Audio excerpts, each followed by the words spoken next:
உலகத்தில் இப்போ நடந்துட்டு இருக்கக்கூடிய யுத்தங்கள் அனைத்தும் பூமியை மையப்படுத்தி, குறிப்பாக சொல்லனா இயற்கை வளங்களை அதிகமாக பயன்படுத்தி, இன்னைக்கு ரஷ்யா உக்ரைன் போரில் தொடங்கி அமெரிக்காவோட ஈராக் இன்வேஷன், இதுக்கு முன்னாடி இந்த வல்லரசுகள் பண்ண அத்தனை போர்களும் எண்ணெய் வளத்துக்காகவும் தங்கத்தோட அந்த ரிசர்வுக்காக மட்டுமே நடந்திருக்கு.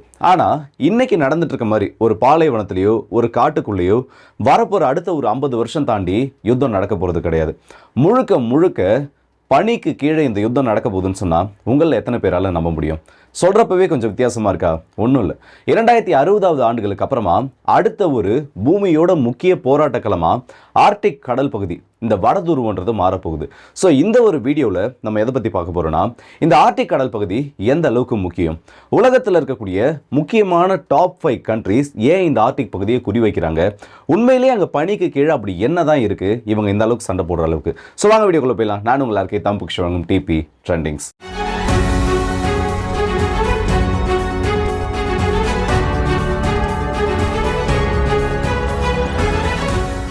பூமியை பொறுத்த வரைக்கும் 2 பெரும் துருவங்களானது இருக்கு. ஒன்று வட துருவம், இன்னொன்று தென் துருவம். வட துருவத்தை பற்றி பார்த்தோன்னா ஆர்டிக் கடல் பகுதி, இல்லைனா பனியால் சூழப்பட்ட ஒரு பகுதின்னு சொல்லலாம். இதே மாதிரி தென் துருவத்தில் அண்டார்டிகாவானது இருக்கு. இந்த ஆர்டிக் கடல் பகுதிக்கும் அண்டார்டிகாவுக்கும் இருக்கக்கூடிய ஒரு பெரிய வித்தியாசம் என்னன்னா, ஆர்டிக்ல இருக்கக்கூடிய அத்தனை பனிப்பகுதிகளும் நிலத்தால் சூழப்பட்ட ஒரு கடல் பகுதி. அதாவது இங்கே பனி அதிகமாக வரப்ப முழுவதும் உறைந்த ஒரு பகுதியாக மாறும். ஆனால் அண்டார்டிகான்றது கடலால் சூழப்பட்ட ஒரு நிலப்பகுதி, இல்லைனா ஒரு தீவு மாதிரி போன்ற ஒரு அமைப்பு கொண்ட ஒரு பகுதின்னு சொல்லலாம். இந்த ஆர்டிக் கடல் பகுதின்றது அண்டார்டிகாவை விட ஆர்டிக் பகுதின்றது உலகத்தோட நன்மைக்கு ரொம்பவும் முக்கியமானது.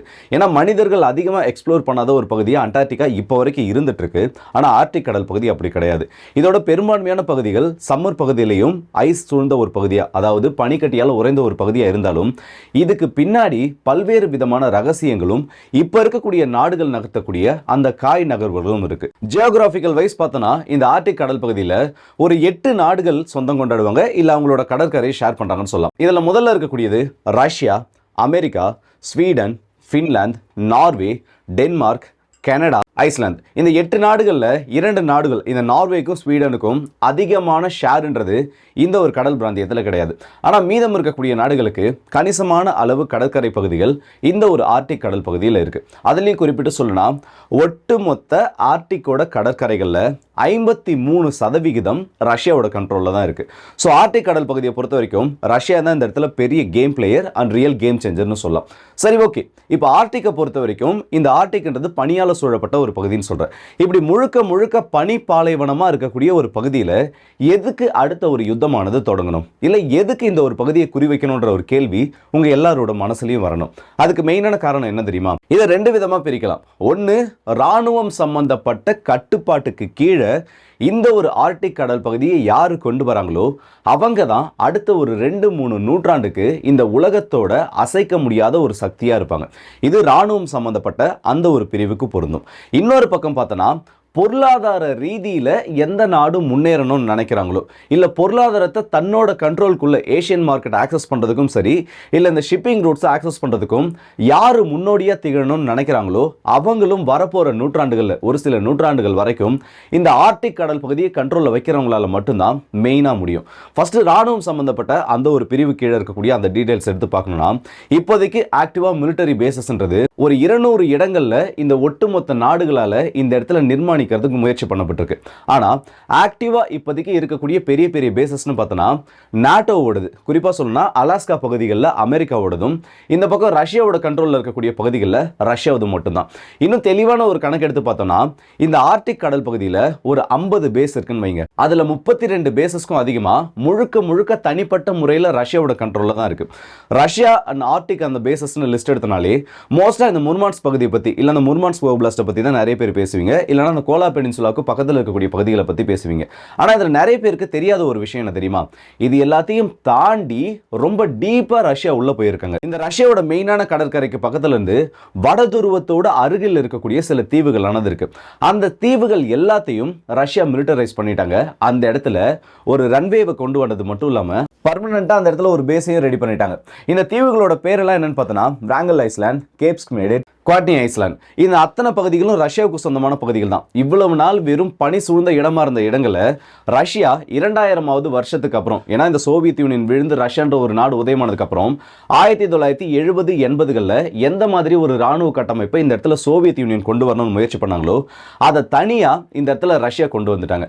அது மட்டும் கிடையாது, இப்ப ஆக்டிவா படைகளை அந்த இடத்துல நிறுத்தி இருக்கக்கூடிய ஒரே நாடும், அதாவது அலாஸ்காவை தாண்டிய பகுதிகளில் இருந்து இந்த வட துருவத்தோட மையப்பகுதிக்கு பக்கத்துல ராணுவ வீரர்களை நிறுத்தி இருக்கக்கூடிய ஒரே நாடு, ஏர் டிஃபென்ஸ் சிஸ்டம் நிறுத்தி இருக்கக்கூடிய ஒரே நாடு, அவங்களோட நியூக்ளியர் ஐஸ் பிரேக்கர்ஸையும் அவங்களோட நியூக்ளியர் சப்மரைன் ஃபிளீட்டையும் அடிக்கடி அந்த பகுதிகளுக்கு ரோந்துக்கு அனுப்பக்கூடிய ஒரே நாடுனா அது ரஷ்யா மட்டும்தான். இந்த இடத்துல அமெரிக்காவோட படைகளும் சரி, இல்ல அமெரிக்காவோட இந்த நியூக்ளியர் சப்மரைன் ஃபிளீட்டும் சரி, ஒரு குறிப்பிட்ட பகுதிக்கு மேல அவங்களால ஆக்சஸ் பண்ண முடியாது. அதுக்கு மெயினான ரீசன் என்ன தெரியுமா?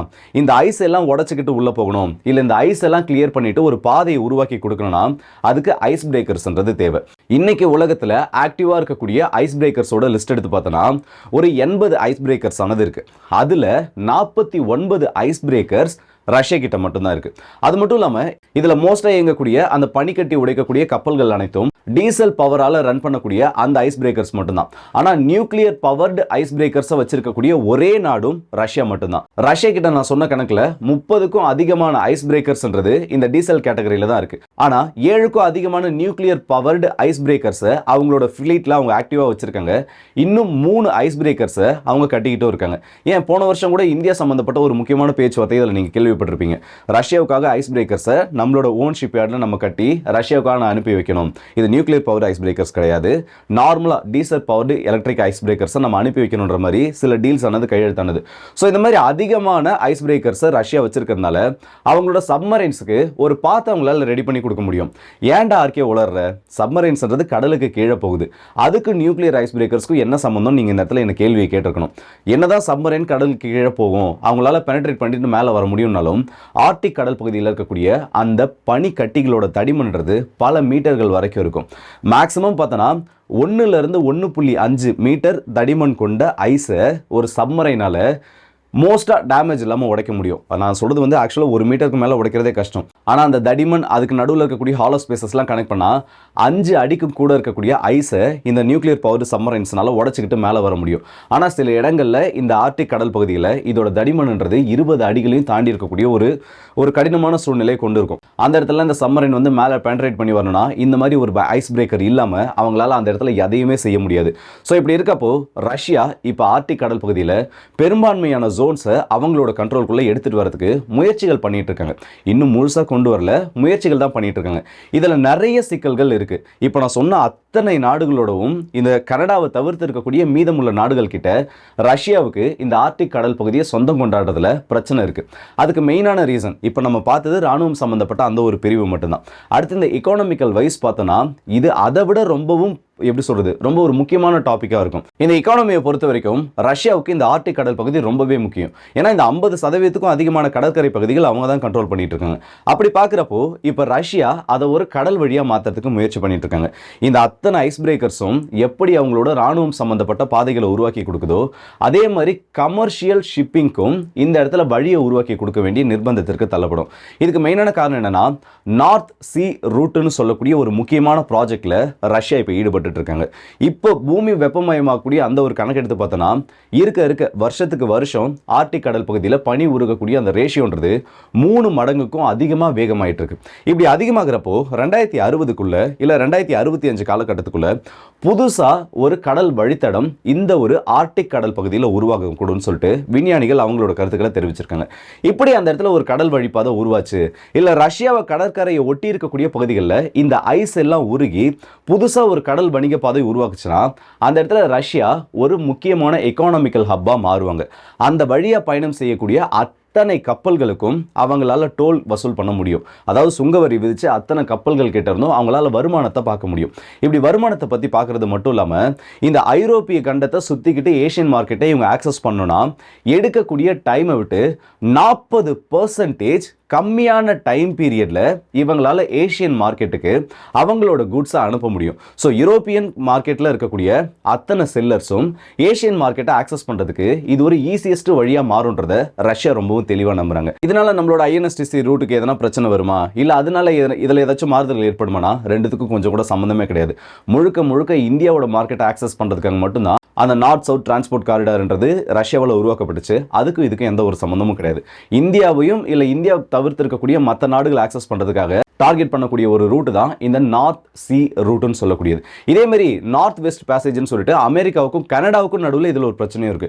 கனடாவோட அந்த தீவு கூட்டங்களுக்கு மத்தியில் அலாஸ்காவை ஒட்டி இருக்கக்கூடிய கடல் பகுதிகளை ஆக்சஸ் பண்ணுறதுக்கு அமெரிக்காவுக்கும் கனடாவுக்கும் இந்த இடத்துல ஒரு பெரிய இஷ்யூ ஆனது போயிட்டு இருக்கு.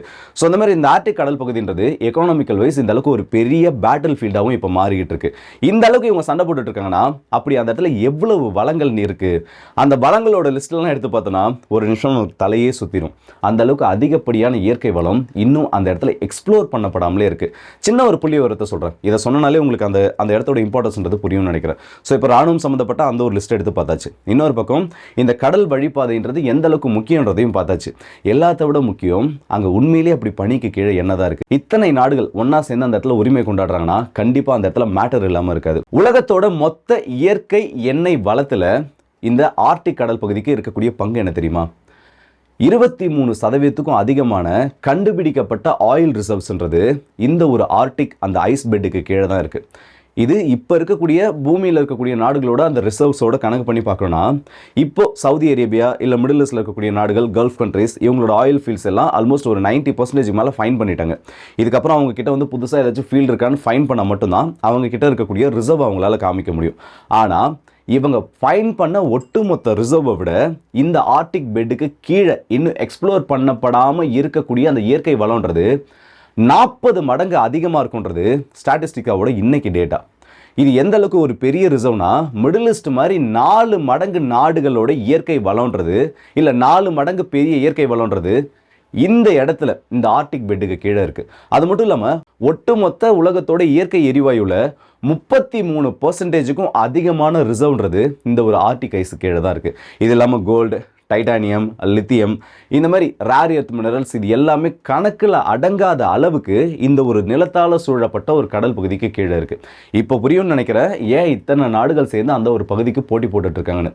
ஆனால் இவங்க எல்லாரும் அந்த ரிசர்வ்ஸ் எல்லாத்தையும் எடுக்கணும்னா அந்த இடத்துல பனி உருகி அது ஒரு கம்ப்ளீட்டான கடல் வழியாக மாறினா மட்டும்தான் முடியும். அந்த மாதிரி ஒரு கடல் வழியாக அது மாறிடுச்சுன்னா இந்த நாடுகளுக்கு ஏற்படக்கூடிய லாபம் அதிகம். ஆனால் இதனால மற்ற நாடுகளுக்கு ஏற்படக்கூடிய அந்த இழப்புன்றது ரொம்ப அதிகமாகும். இங்கே இருக்கக்கூடிய அத்தனை ஐஸும் உருவாகுச்சுன்னா நம்ம சென்னை முதற்கொண்டு பாதிக்கப்படுறதுக்கான வாய்ப்பு இருக்குது. ஏன்னா கடல் மட்டமானது உயரும்.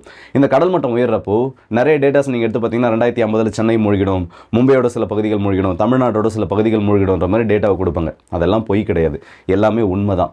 இந்த வடதுருவம் தென்துருவத்தில் இருக்கக்கூடிய பணிகள் என்னைக்கு கம்ப்ளீட்டாக உருகி முடிக்குதோ அன்னைக்கு இந்த உலகத்தில் இருக்கக்கூடிய ஒட்டுமொத்த மேப்பையுமே மாற்றி அமைக்க வேண்டிய ஒரு சூழ்நிலைக்கு தள்ளப்படுவோம். ஸோ இந்த வீடியோ பற்றி உங்களோட கருத்தில் கமெண்ட் செக்ஷனில் சொல்லுங்கள். அதோடைய சந்திப்போம். அதுவரை வந்து முடிவு உங்கள் எல்லாருக்கே